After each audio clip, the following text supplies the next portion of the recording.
반갑습니다. 심심삼방이고요. 오늘은 2020년 8월 29일 매일매일 좋은 습관 만들기 10일째 되는 날입니다. 매일 책을 읽고 유튜브에 기록하기 100일 습관 도전하는 중이고요.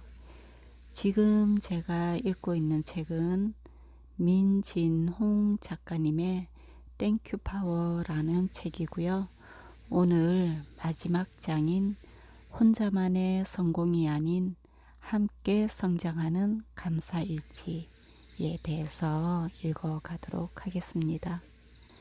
하나가 전체를 이룬다.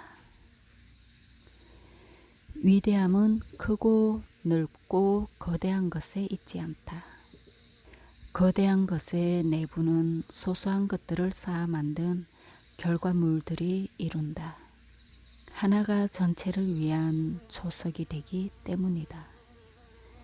그 하나라는 것은 틀에 매이지 않으며 그것은 무엇이든지 될 수 있다. 다시 말해 위대함이라는 범위를 정하는 것은 바로 나 자신이기 때문이다. 성공이나 행복이라는 것도 마찬가지다. 사회적 기준에 성공을 거머쥐어도 그것이 나에게는 위대하지 않을 수 있다. 아무리 비싼 외제차를 타도 내가 행복하지 않으면 이는 무의미한 사물일 뿐이다. 나는 지금 위대하고 행복으로 충만하다. 이는 하루도 빼놓지 않고 써온 감사일지가 만든 세계다. 별것 아닌 것 같은 21일 감사일지를 쓰는 것만으로 나는 이 세계를 열 수 있었다. 이것은 자신도 모르고 있던 자기 안에 잠자는 거인을 깨우는 일과도 같다. 감사일지를 쓰기 위해서라도 모든 생각의 에너지와 하루하루 살아가는 시점을 따뜻한 감사의 포인트를 맞춰야 한다.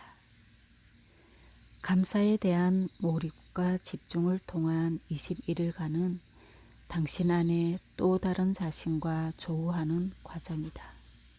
또한 자기 안에 성공의 메시지를 발견하는 시간이기도 한 것이다. 함께하는 의지가 더 강하다. 감사일지를 혼자 쓸 때보다 다른 사람들과 함께 쓰면 더 많은 것들을 배우게 된다. 상대방의 감사일지를 보며 때로 자신을 반성하기도 하고 역으로 상대방에게 힘을 줄 수도 있다. 다른 사람들의 하루를 통해 자신의 상태를 돌아보는 거울 역할도 기대할 수 있다. 21일 감사 프로그램이 또 다른 측면에서 대단한 것은 인생에서 보면 짧다면 짧은 기간인 21일 동안 어떤 것에 집중해 무언가를 이뤄낸다는 성취감이다. 자발적인 참여로 한 번의 성취감을 맛보고 자신감을 얻으면 그 이후부터는 무엇이든 감사거리가 있으면 21일간의 습관화 과정을 거쳐 자신의 것으로 만들어낸다. 정말 무서운 힘이다. 또한 뭔가를 공동체로 묶어 함께 하게 되면 의지가 훨씬 강해진다. 아프리카 속담에 빨리 가려고 하면 혼자 가고 멀리 가려면 함께 가라라는 말이 있다. 감사의 시선을 갖는다는 것에는 관점을 달리한다는 의미도 있다. 가장 뜻대로 안 되는 것이 자기의 마음을 바꾸는 것이라고 한다. 이런 일에는 단단한 의지와 용기가 필요하다. 감사일지를 통해 변화를 원한다면 무엇보다 오래 지속하는 것이 중요한 포인트가 된다. 시각은 한 번에 바뀌지 않는다. 싫어하고 미워하고 회피했던 것을 다시 마주해 눈을 맞추려면 그만큼의 시간과 노력을 기울여야 한다. 감사일지를 근본적으로 습관화하기 위해서는 혼자보다 동료들의 동료가 필요하다. 이것이 동질감의 속성이다. 서로 힘을 나눔으로써 오히려 고통에 대응하는 각자의 힘이 커지고 강해지는 것이다. 좋은 에너지는 느리지만 멀리 퍼진다. 함께 성장하기는 많은 사람이 참여하기 때문에 파급력도 대단하다. 함께 성장 21일 감사 프로그램이 살아가는 데 있어 정말 도움이 되고 꼭 필요한 것으로 인식되면 먼저 가장 가까운 자신의 주변부터 전파한다. 대표적인 사례가 전국적으로 100개쯤 되는 가족 감사일지 밴드이다. 가족은 오랜 시간 한 지붕 아래서 함께 지내기 때문에 각자의 마음을 속속들이 다 알고 있다고 생각하기 마련이다.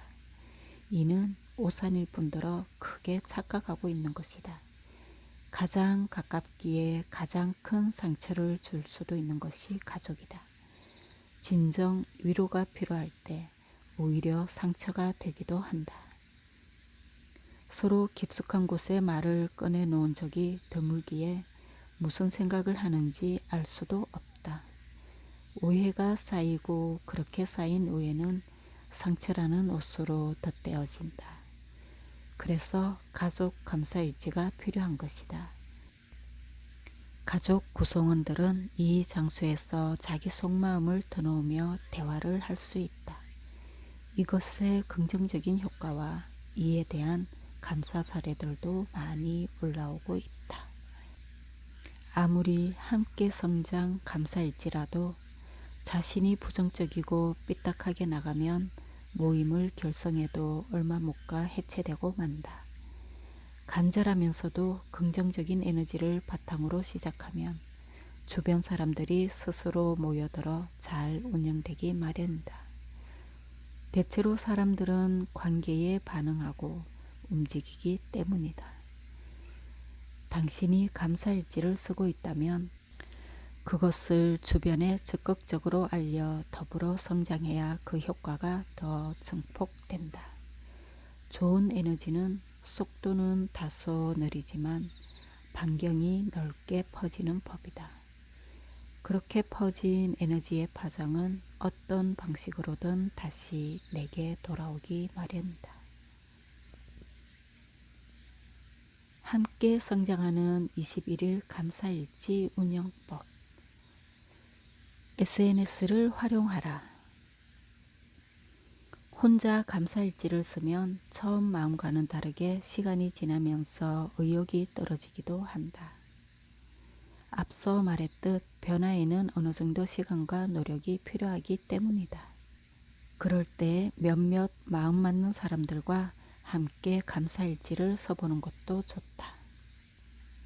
이미 언급했지만 이것은 일기가 아닌 일지 형식이기에 사생활 공개에 대한 부담은 없을 테니 보여주기를 꺼릴 이유도 없다.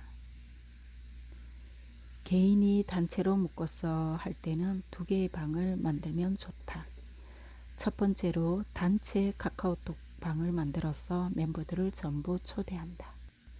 두 번째로는 비공개 밴드를 만들어 초청한다. 이렇게 2개의 방을 만들었으면 카카오톡에서는 감사일지의 취지와 방법을 간단히 설명하고 밴드에 실제 감사일지 예시를 올린다. 둘째 날부터 순번을 정해서 대문을 열면 된다. 여기서 대문이라는 말은 글을 처음 쓰는 것을 의미한다. 처음 글을 쓰고 다른 사람들이 또 새로운 글을 쓰는 것이 아니라 처음 쓴 글에 댓글을 다는 방식으로 자신의 감사일지를 쓰는 것이다. 이런 식으로 21일간 밴드를 운영하면 총 21개의 글이 올라오게 되므로 단번에 계산하기도 쉽다. 21일 감사일지 계속 반복하라. 21일 감사일지는 앞서 말한 것처럼 감사를 습관화하기 위한 최소한의 기준이다. 하지만 일단 습관이 됐다면 그때부터 계속해서 감사일지를 써나가는 것이 중요하다.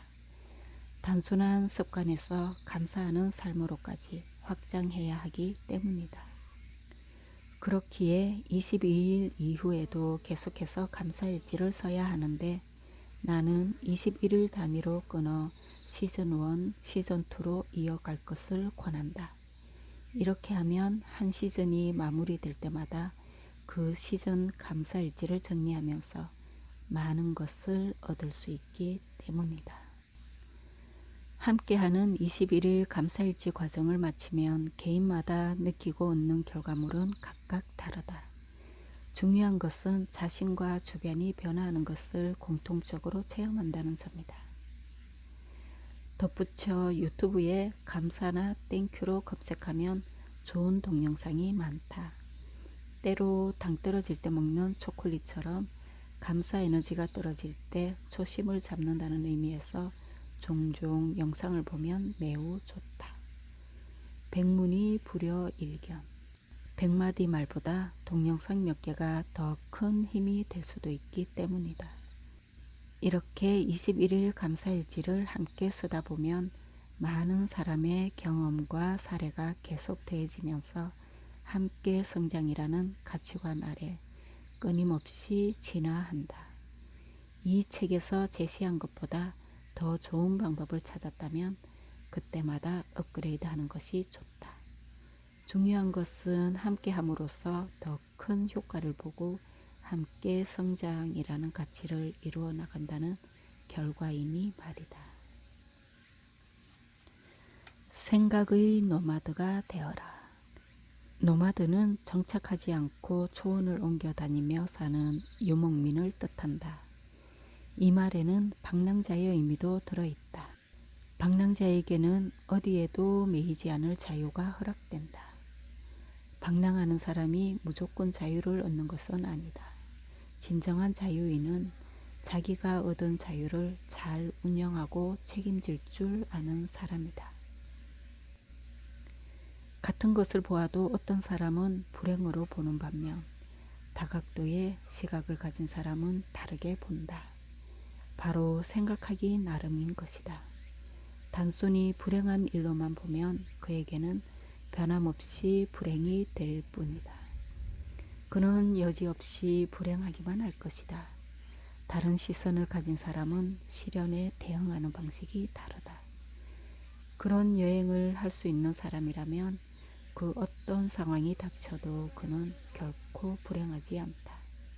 그렇기에 어떤 어려움도 이겨내고 어떠한 어려운 문제라도 해결책을 찾아낸다. 과거 독서 경영이나 등산 경영, 유머 경영 등에 이어서 지금은 감사 경영이 점차 확대되고 있다. 자신에게 맡겨진 그 어떤 작은 일이라도 감사함으로 받아들이면 결국 자신을 둘러싼 모든 것이 선물임을 깨닫고 행운으로 여기는 긍정적인 마인드가 생겨난다. 생각의 노마드가 되는 것이다. 바로 이것이 감사 경영의 힘이다. 얼마 전 감사할 줄 모르는 사람에게는 하늘이 감사함을 느껴보라고 반드시 큰 고통을 준다는 이야기를 우연히 방송으로 접했다. 만약 그대가 가진 것으로 감사할 수 없다면 큰 불행을 피한 것만으로도 감사하라 라고 했던 철학자의 말에 그래서 깊게 공감한다. 나는 이제 분명 시련이었지만 그것을 온몸으로 체험할 수 있었던 내 지난날의 계기들에 조그마하게 감사하다고 말할 수 있다. 더불어 진정한 감사를 통해 모든 이들이 나와 같은 어리석은 전철을 받지 않도록 간절한 당부를 드리며 글을 마친다. 땡큐 테이너 민진홍. 네, 오늘로써 민진홍 작가님의 땡큐 파워 책을 다 읽었고요. 저는 이 책을 읽는 9일 동안 계속 감사하는 마음을 가져보려고 애를 썼고요. 그러면서 매일 3가지 감사 일지를 서 나가기 시작했습니다. 그러면서 매일 나의 하루를 돌아보게 되었고요. 또 소소한 그런 감사거리를 찾게 되었고요. 그렇게 적어 나가다 보니까 하루하루가 어떤 힘들었던 부정적인 그런 생각들보다 감사할 일을 찾다 보니 그냥 하루가 감사한 하루가 점점 되어가는 것 같습니다. 21일 뿐만이 아니고 계속 이어서 그렇게 나가다 보면은 이 삶 자체가 감사하는 삶, 그래서 온전히 행복한 삶, 그런 삶이 되지 않을까요? 저와 함께 땡큐 파워 책을 읽으셨다면 지금부터 같이 매일 3가지 감사일지 써보는 건 어떨까요? 분명 좋은 긍정적인 그런 에너지를 받을 수가 있을 거고요. 그 좋은 기운으로 매일매일 행복할 수 있을 거라 생각합니다. 오늘도요, 하루 마무리 잘 하시고요. 편안히 쉼하시고요. 내일은 또 좋은 책으로 찾아뵙겠습니다. 감사합니다. 사랑합니다.